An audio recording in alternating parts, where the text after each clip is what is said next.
빌립보서 강의 16번째 시간입니다. 빌립보서 2장 25절로 30절입니다. 같이 읽겠습니다. 그러나 에바브로디도를 너희에게 보내는 것이 필요한 줄로 생각하노니 그는 나의 형제요 함께 수고하고 함께 군사된 자요 너희 사자로 내가 쓸 것을 돕는 자라. 그가 너희 무리를 간절히 사모하고 자기가 병든 것을 너희가 들은 줄로 알고 심히 근심한지라. 그가 병들어 죽게 되었으나 하나님이 그를 긍휼히 여기셨고 그뿐 아니라 또 나를 긍휼히 여기사 내 근심 위에 근심을 면하게 하셨느니라. 그러므로 내가 더욱 급히 그를 보낸 것은 너희로 그를 다시 보고 기뻐하게 하며 내 근심도 덜려함이니라. 이러므로 너희가 주 안에서 모든 기쁨으로 그를 영접하고 또 이와 같은 자들을 존귀히 여기라. 그가 그리스도의 일을 위하여 죽기에 이르러도 자기 목숨을 돌보지 아니한 것은 나를 섬기는 너희의 일에 부족함을 채우려 함이니라. 아멘. 지난주는 디모데 파송에 대한 이야기였고요. 오늘은 에바브로디도의 파송에 대한 이야기입니다. 디모데 파송은 결과적으로 이루어지지 않은 것으로 보인다 그랬죠.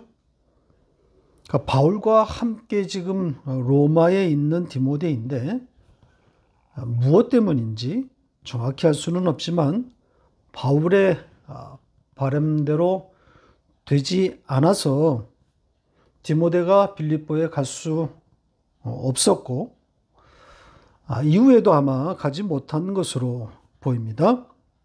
자, 그러니까 하나님의 관점에서 보면 이 디모데의 파송 계획은 필요하지 않았던 거죠. 그러니까 디모데를 통해서 바울이 얻으려고 했던 안위, 즉 완전한 영이 되려고 했던 그 바울의 생각이 옳지 않았던 겁니다. 완전한 영은 그렇게 해서 얻어질 수 있는 것이 아니란 말이죠.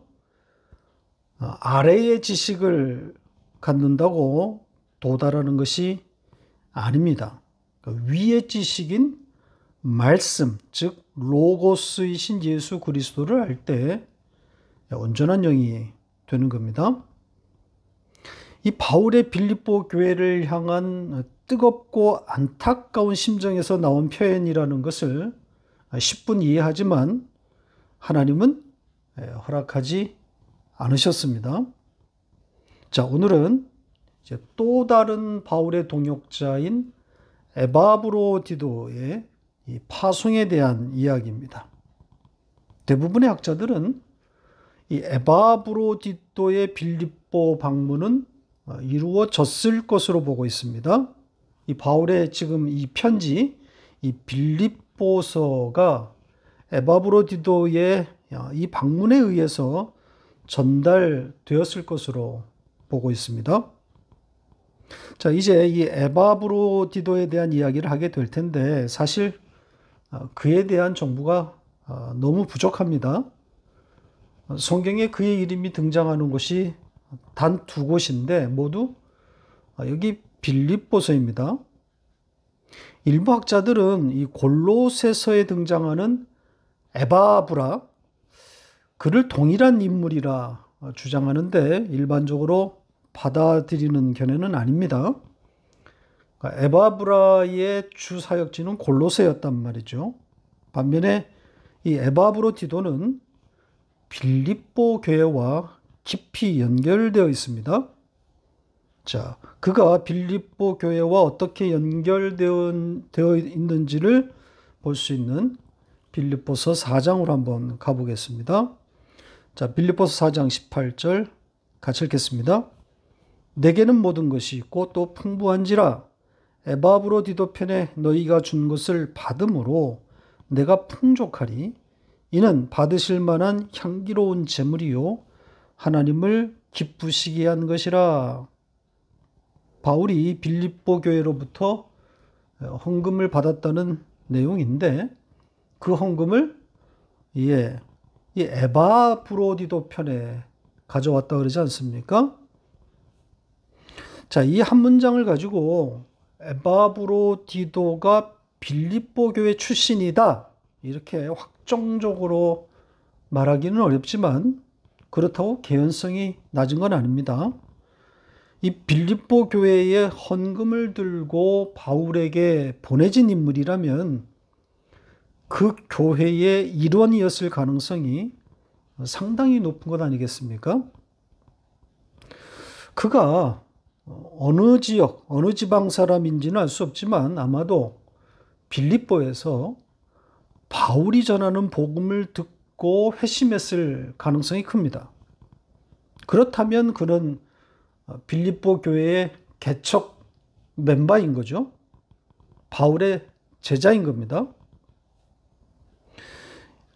첫 번째 시간에 이 빌립보 강의 첫 번째 시간에도 말씀드렸지만 이 헌금을 전달하기 위해서 빌립보에서 로마까지 간다는 것은 그야말로 보통 일이 아닙니다. 빌립보는 지금의 그리스의 북쪽 끝단이란 말입니다. 거기에서 로마까지 가려면 당시 교통수단 등을 고려해 볼 때 엄청난 일일 겁니다. 그러니까 상당한 희생을 감수하지 않으면 안 되는 일인 거죠. 그래서 학자들은 에바브로디도가 이 일을 수행했다는 것은 이미 그가 사역자의 길에 들어섰다 이렇게 생각하는 겁니다. 단순히 헌금을 전달하려고 간 것이 아니라 거기에 남아서 로마에 남아서 바울을 도울 생각으로 길을 떠났을 것으로 보는 것이 합리적일 겁니다. 자, 오늘 본문에서도 바울은 에바브로디도에 대해서 자신을 돕는 자다 이렇게 말하고 있지 않습니까? 자신의 쓸 것을 돕는 자라고 썼단 말이죠. 그러니까 헌금을 전달한 뒤에 빌립보로 돌아가지 않고 로마에 남아서 이 바울의 옥바라지 혹은 그의 사역을 돕고 있었던 겁니다. 물론 처음에는 돌아올 생각으로 갔을 수도 있었겠죠. 그러나 현지의 상황을 보고 마음이 바뀌어서 남았을 가능성도 배제할 수는 없겠지만 그것보다는 이미 빌립보를 떠날 때부터 바울 곁에 남을 생각으로 이 먼 길을 떠난 것이 아닐까 그렇게 생각합니다. 자, 그런데 이제 로마에서 이 에바브로디도에게 엄청난 일이 벌어지게 되는 거죠. 그가 중환병에 걸려서 사경을 헤매게 됩니다. 자, 우리 성경은 거의 죽게 되었다 이렇게 번역했는데 원문의 단어 선택이 아주 독특합니다. 이 단어는 성경 여기에 딱 한 번만 등장하는 단어입니다. 그러니까 접근하다, 가까이에 있다. 이 단어는 성경에 아주 자주 흔하게 나오는 단어지만 이 단어 앞에 파라라는 전치사를 붙인 합성어는 여기가 유일합니다. 그러니까 죽음의 아주 그 금방, 언저리 그런 의미인데 거의 죽을 뻔했다. 강조를 담고 있는 표현으로 봅니다. 로마에 남아서 바울을 돕다가 이 에바브로디도가 이 심대한 병에 걸린 겁니다. 그의 투병 생활이 빌립보 교회까지 알려진 것으로 볼 때 잠깐 앓고 끝난 것이 아니라 꽤 긴 시간 투병하면서 여러 죽음의 고비를 맞았던 것으로 보입니다. 에바브로디도의 이 투병은 본인은 물론이고 바울, 그리고 또 로마의 동역자들, 그리고 그를 보낸 빌립보 교회 전체에게 큰 부담이었음에 틀림없을 겁니다. 그를 보낸 빌립보 교회, 그의 도움을 받아온 바울, 그리고 바울을 돕다가 병에 든 에바브로디도 본인 자신, 참으로 피차 난감한 지경 아니었겠습니까? 자, 잠시 샛길로 빠진 이야기를 하자면, 소위 바울의 전성기 때 바울의 손수건만 갖다 대도 병이 떠나고 악귀가 물러갔다곤 바로 그때 바울이 직접 가지 못해서 그의 손수건이나 앞치마를 받아서 병자에게 얹기만 해도 이런 기적들이 일어나지 않았습니까? 자, 그런 바울의 신유 능력이 왜 여기서는 발휘되지 못하는 걸까요? 자기를 돕겠다고 수만리를 마다 않고 찾아온 사람 아닙니까? 그런 그가 병들어 죽게 되었는데 왜 못 고치는 거죠? 바울의 영빨이 떨어진 겁니까? 자, 성경에 기록된 이 신유, 축기, 이런 신비적인 사건들 잘 이해해야 합니다. 문자로만 읽으면 이렇게 에바브로디도의 상황처럼 성경 해석이 꼬여버립니다. 신유와 축기 같은 사건이 일어나고 그것이 성경에 기록된 것은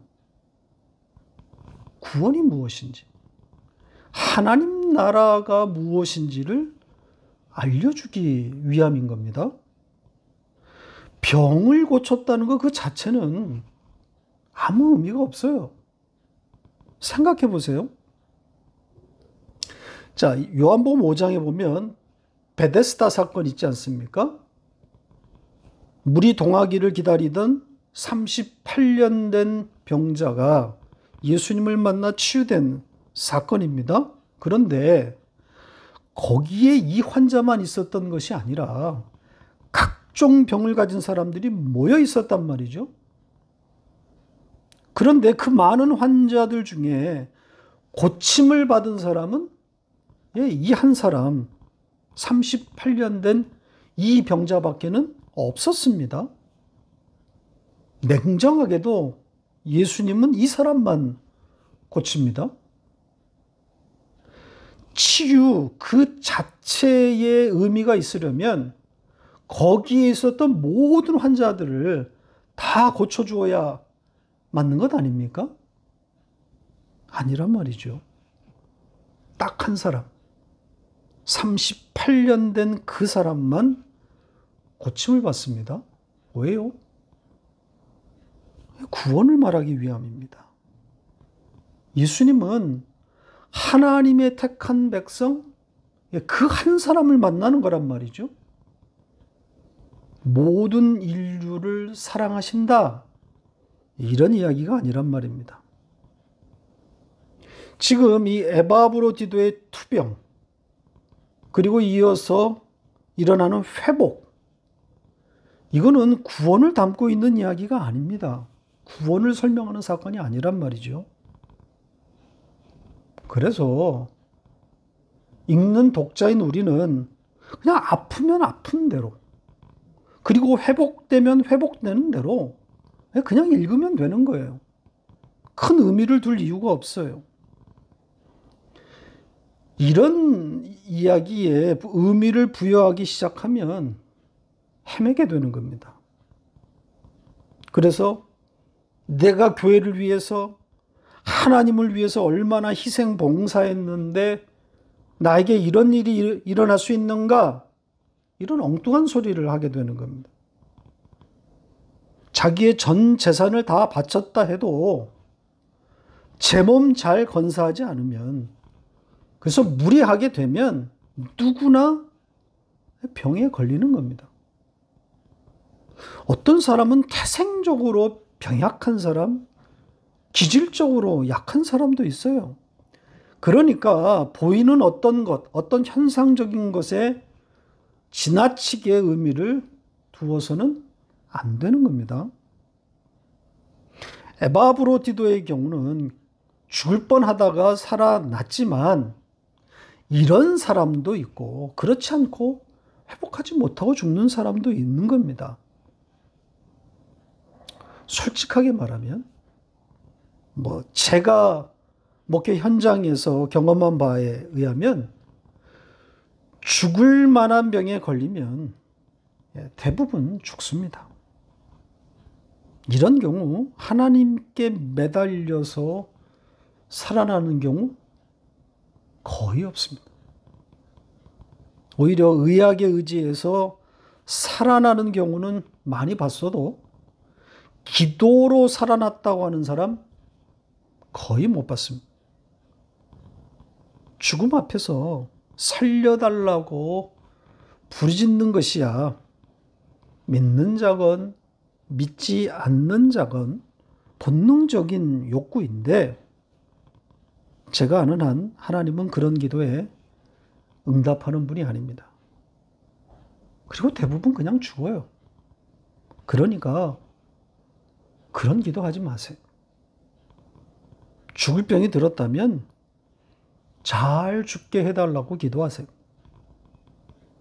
죽는 순간까지 그 위에 말, 그 로고스를 잘 붙들고 있게 해달라고 구하시면 됩니다. 그러다가 혹시 살아나면 조금 더 살다 가면 되는 거고요. 에바브로디도가 그랬을 겁니다. 바울도 마찬가지고요. 그들이 살려달라고 기도했겠어요? 자기의 일을 구하는 사람들이 아니라 그리스도의 일을 구했던 사람들 아닙니까? 인간적으로는 피차 난감하고 그리고 그 병 앞에서 속수무책인 자신들, 그 상황들을 보면서 더욱 하나님의 뜻을 구하지 않았겠습니까? 자, 서론적인 이야기가 좀 길어졌는데요. 에바브로디도의 파송과 관련된 오늘 본문 이야기로 돌아가겠습니다. 오늘 본문은 그러나로 시작하고 있습니다. 분위기가 바뀌는 거죠. 그러니까 당장 보낼 수 없는 디모데 이야기를 하다가 이제는 바로 보내는 에바브로디도의 이야기로 넘어온 겁니다. 자, 25절에는 바울의 이 에바브로디도에 대한 다양한 표현들이 등장합니다. 바울이 그를 어떻게 생각하고 있는지가 반영된 그런 표현들입니다. 총 5가지의 표현이 등장했습니다. 나의 형제, 함께 수고하는 자, 함께 군사된 자, 너희 사자, 그리고 내가 쓸 것을 돕는 자, 이렇습니다. 자, 원문의 취지에 따라서 다시 써보면 이렇습니다. 나의 형제가 아니라 그 형제라고 표현했습니다. 그러니까 천국의 동무, 하나님 나라를 위한 동지라는 강조입니다. 그리고 함께 수고한다. 이것은 함께 일한다는 거고요. 또 함께 군사된 자. 이 표현에는 나의라는 소유격 대명사를 써서 바울에게 속했다. 즉 바울 자신과 아주 친밀하다는 그런 의미를 강조했습니다. 그리고 너희 사자, 이건 조금 이따 별도로 설명을 드리겠습니다. 그리고 내가 쓸 것을 돕는 자, 이것은 나의 그 필요를 위한 일꾼, 이렇게 되어 있습니다. 그 필요라고 표현하는 것으로 볼 때 역시 하나님 나라 일을 담으려고 하는 것으로 보입니다. 자, 그러면 여기 네 번째 표현인 너희 사자, 이 이야기를 좀 더 해보겠습니다. 우리 성경이 채택한 사자. 무슨 뜻입니까? 네. 메신저라는 거죠. 뜻을 전하는 자, 소식을 전하는 자라는 뜻입니다. 자, 그런데 원문이 바울이 택한 단어는 아포스톨로스입니다. 메신저가 아니라 사도입니다. 자, 성경에 이 아포스톨로스, 사도라는 단어가 80번이 등장하는데 사자, 메신저라고 번역한 것이 여기 말고 한 군데가 더 있습니다. 자, 그곳으로 가볼까요? 고린도후서 8장 23절 같이 읽겠습니다. 디도로 말하면 나의 동료요, 너희를 위한 나의 동역자요, 우리 형제들로 말하면 여러 교회의 사자들이요, 그리스도의 영광이니라. 자, 보시는 것처럼 여기 사자들이라고 번역한 단어가 바로 아포스톨로스, 사도입니다. 심지어 여기서는 너희들이 교회의 사도들이다, 이렇게 표현했습니다. 이 편지를 읽고 있는 너희가 사도야, 이런 뜻입니다. 자, 우리 성경은 물론이고 불행하게도 킹 제임스 성경에서도 메신저로 번역했습니다. 그러면 왜 이 성경들이 원문대로 번역하지 않은 걸까요? 에바브로디도가 그런 급이 아니라는 거겠죠. 그에게 사도라는 직함을 붙일 수 없었기 때문일 겁니다. 사도라 함은 정통성을 가진 예루살렘 교회의 그 12사도이어야만 하는 거죠. 그래서 사도란 말을 지우고 사자, 이 단어를 채택한 겁니다. 그러니까 번역이 아니라 해석을 한 거죠. 번역자의 본분을 잃어버린 겁니다. 번역자는 자신의 생각이나 의견을 반영하면 안 되는 거란 말이죠. 바울이 에바브로디도를 사도라 했으면 번역자는 그대로 반영해야 하는 겁니다. 해석은 독자의 몫이란 말입니다. 우리 성경에는 이런 실수가 너무 많아요. 실수인지 의도인지 혹은 무식인지 모르겠는데 하나님께서 반드시 책임을 물으실 것이다, 이렇게 생각합니다. 나아가 심판도 각오해야 합니다. 바울이 이 사도라는 이 아포스톨로스, 이 단어를 사용한 것이 흥미롭습니다. 의도적인 단어 선택입니다. 도전, 도발하는 겁니다. 전통적인 사도 개념을 부정하고 있는 겁니다.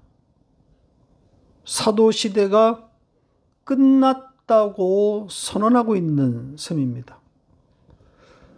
사실 바울 자신이 이 사도성 논쟁의 한복판에 있지 않았었습니까? 이 12제자에게 국한되었던 그 사도권에 대해서 정면으로 도전했던 장본인이 사도 바울이었습니다. 자, 바울의 논리를 좀 보고 갈까요? 고린도전서 9장 1절 2절 같이 읽겠습니다. 내가 자유인이 아니냐? 사도가 아니냐? 예수 우리 주를 보지 못하였느냐? 주 안에서 행한 나의 일이 너희가 아니냐? 다른 사람에게는 내가 사도가 아닐지라도 너희에게는 사도이니 나의 사도됨을 주 안에서 인친 것이 너희라. 바울의 사도성을 비판하는 사람들을 대항하고 있는 그의 논리가 담긴 그런 내용입니다. 그 논리 중에 하나는 자신도 예수 그리스도를 봤다는 거고요. 또 하나의 논리는 사도는 교회를 위해 존재하는 것이고 나아가 복음을 전하는 자면 그가 곧 사도라는 그런 논리입니다. 자, 그러니까 앞에서 언급했던 디도는 말할 것도 없고 오늘 본문의 에바브로디도 역시 사도라고 적어놓은 겁니다. 그러니까 자신의 사도성에 대한 비판도 적지 않은 가운데서 디도나 에바브로디도를 사도라 적었으니 갈 때까지 간 것 아니겠습니까? 옳고 그르냐를 떠나서 바울의 이런 태도는 시사하는 바가 큽니다. 말씀의 기초 위에서 시대의 흐름을 정확히 읽어내는 능력이 탁월하고 거기에다 사람의 눈치를 보지 않는 담대함까지 보여주고 있습니다. 자, 갈라디아서 1장 10절을 보겠습니다. 같이 읽겠습니다. 이제 내가 사람들에게 좋게 하랴 하나님께 좋게 하랴 사람들에게 기쁨을 구하랴 내가 지금까지 사람들의 기쁨을 구하였다면 그리스도의 종이 아니니라. 자, 여기에 언급된 사람들이 누구겠습니까? 율법주의 유사복음을 전하는 예루살렘의 유력자들인 거죠. 나아가 그 유력자들에 끌려다니는 예루살렘의 사도들을 포함하고 있는 것 아니겠어요? 이 에바브로디도에 대한 바울의 이 사도라는 이 표현, 자, 이것을 가지고 좀 장황하게 이야기를 했는데요. 바울의 이와 같은 이 통찰력과 용기, 정말 이 시대에 필요한 그런 갖춰야 될 조건이라고 생각합니다. 자, 이것은 말씀을 바르게 이해하는 것에서 출발합니다. 말씀을 바르게 하는 것이 중요합니다. 자, 다음 내용으로 갑니다. 26절로 28절까지는 이 에바브로디도의 병과 관련된 내용입니다. 26절에는 병에서 회복된 그 에바브로디도의 그 현재의 심정을 적었습니다. 두 가지를 말하고 있는데요. 하나는 그가 빌립보 교회 성도들을 간절히 사모하고 있다는 것과 또 자신이 병든 것을 빌립보 교회가 알고 있다는 것에 대한 염려, 근심입니다. 지금 그가 회복되었다는 사실이 빌립보 교회는 아직 전달되지 않았을 거란 말이죠. 그러니까 자신 때문에 지금 근심하고 있을 그 빌립보의 동무들을 생각하니 괴로운 거죠.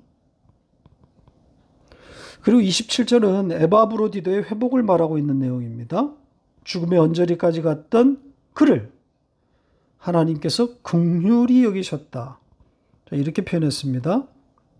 요 긍휼히 여기셨다. 요거보다는 불쌍히 여겼다. 이것이 원문에 가깝습니다.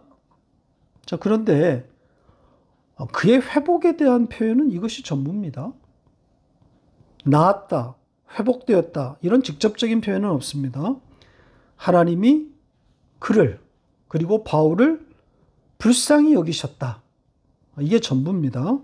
그런데 이제 그 다음 절이 28절의 내용으로 미루어 볼 때 그 하나님의 불쌍히 여기심은 그의 회복을 의미한 것이다.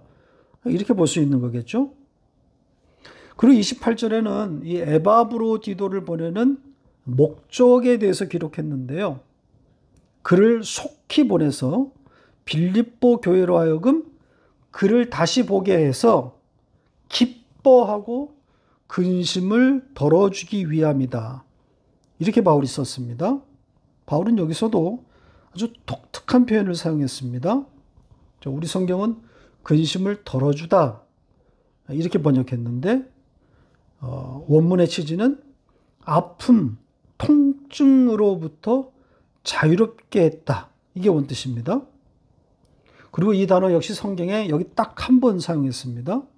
그러니까 빌립보 교회가 에바브로디도의 일로 얼마나 힘들어하고 아파했는지를 담고 있는 겁니다.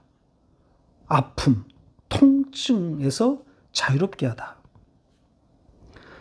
그리고 기쁨을 주기 위함이라고 했는데 에바브로디도가 이 편지를 들고 이 빌립보서라는 편지를 들고 빌립보 교회 성도들에게 나타났을 때를 한번 상상해 보세요. 예수님을 직접 만나는 것 같지 않았겠습니까? 마치 사도 바울을 직접 만나는 것 같았을 거란 말이죠.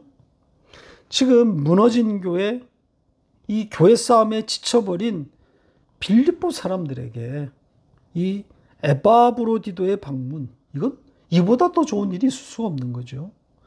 디모데의 방문보다, 심지어 바울의 방문보다 죽었다고 생각했던 에바브로디도의 방문은 더욱 극적이었을 겁니다. 자, 이것을 위해서 하나님이 그를 살리신 것 아닐까요? 극적인 재회를 통해서 이 짜부러진 교회에 활력을 불어넣고 있는 겁니다. 지금 전환의 계기가 만들어지고 있는 거죠. 그 분위기가 달라질 수밖에 없지 않겠습니까? 자, 그게 사도입니다. 그게 사도가 할 일입니다. 에바브로디도는 지금 빌립보 교회에 사도로 부르심을 받아 간 겁니다. 복음을 들고 그 완성된 말을 가지고 가면 그가 곧 사도란 말이죠. 그런 면에서 우리도 사도이고 사도이어야 하는 거죠. 나만 그 말씀으로 즐거워하는 것이 아니라 매임을 해석하지 못해서 성도의 교제가 단절된 그곳을 찾아가는 자, 그가 사도입니다. 매임에 대한 해석을 들고 찾아가는 자, 그가 사도인 거죠. 자, 마지막 내용을 보겠습니다. 29절과 30절 내용인데요. 바울이 에바브로디도에 대해서 빌립보 교회에 당부하고 있는 내용입니다. 뭐라고 말합니까? 그를 주 안에서의 모든 기쁨으로 영접하라.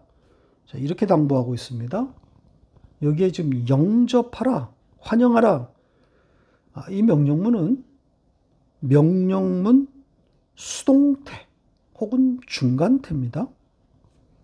영어나 우리 어법에는 없는 독특한 표현 방식입니다.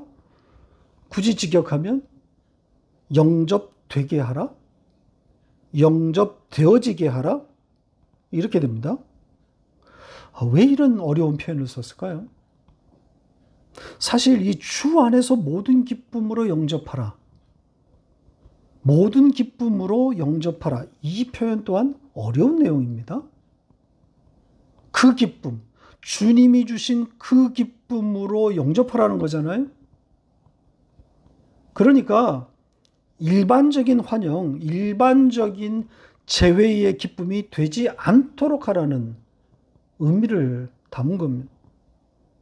복음을 들고 온 사도를 맞는 바른 태도를 말하고 있습니다.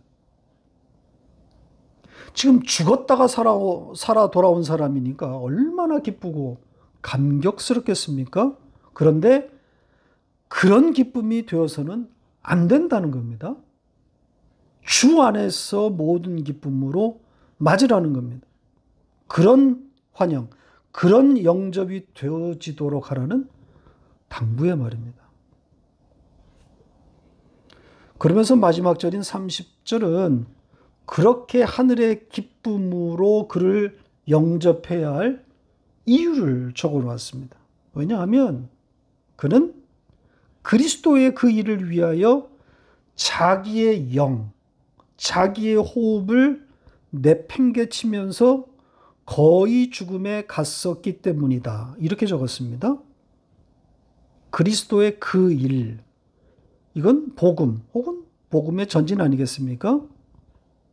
그의 병이 복음의 그 일과 깊이 연결되어 있음을 짐작케 하는 표현입니다. 그러니까 그리스도의 그 일을 위해 자기의 영을 무시했다, 위험에 노출시켰다, 이렇게 표현했습니다. 여기에 쓰인 동사도 성경 여기에만 쓰여진 단 한 번 등장하는 표현입니다. 자기의 영을 위험에 처하게 두었다, 이렇게 표현했습니다. 그러니까 이것은 무리 혹은 쉬지 못함, 이런 뉘앙스가 풍기는 표현입니다. 그러니까 그것이 로마까지 오는 긴 여행 때문일 수도 있고 아니면 와서 바울을 돕는 일, 그것이 얼마나 힘들었는지 혹은 얼마나 지치게 했는지 이런 것들을 추측하게 하는 겁니다. 그러니까 중단하고 쉬어야 하는 상황임에도 그렇게 할 수 없었던, 그렇게 하지 않았다는 의미일 겁니다. 자, 그렇게 에바브로디도가 자신을 괴롭게 한 것에 대해서 바울은 한 줄 더 첨가했습니다. 마지막 문장인데요. 나를 섬기는 너희의 일에 부족함을 채우기 위함이다. 이렇게 썼습니다. 이게 오해가 될 수 있는 내용인데요. 빌립보 교회가 바울을 섬기는 일에 부족함이 있다는 그런 내용이잖아요. 그러니까 너희의 부족을 이 사람, 이 에바브로디도가 채우려고 하다가 이렇게 된 거야. 문자적으로는 이런 거거든요. 이 부족, 빌립보 교회가 바울을 섬기는 일, 이거 후원하는 거 아닙니까? 후원금이 그러면 부족하다는 이야기입니까? 그게 아니라, 그러니까 에바브로디도의 이 특별한 열심과 수고를 표현하기 위해서 빌립보 교회의 부족이라는 표현을 사용한 것으로 보입니다.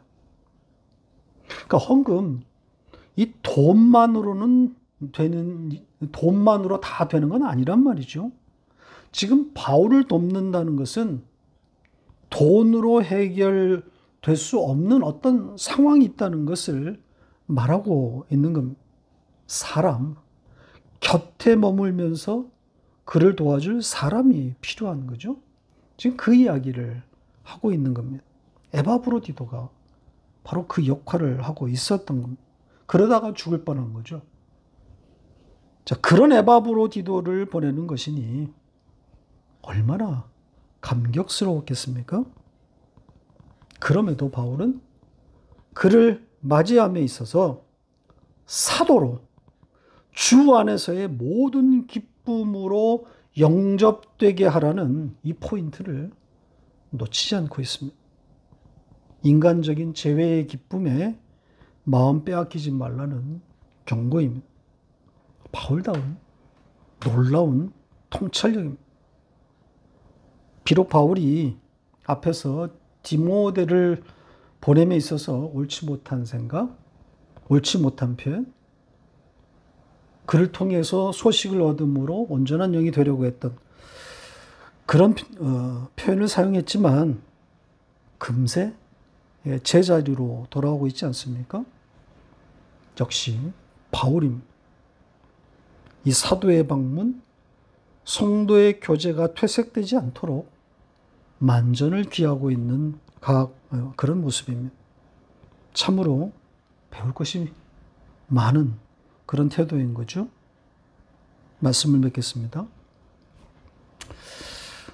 매주 여러분을 만났던 그때를 가끔 생각하곤 합니다. 그립지요. 그런데 다시 그때로 돌아가고 싶은 생각은 없습니다. 전 지금이 좋습니다. 만나야 한다는 부담에서 자유롭게 되었단 말이죠.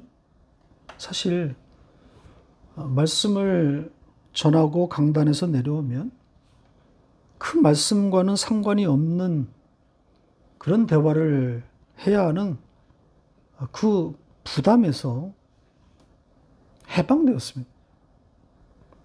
이젠 자주 만나지 못하게 되었지만 혹시 만나게 되면 대화의 주제가 훨씬 건강해졌어요.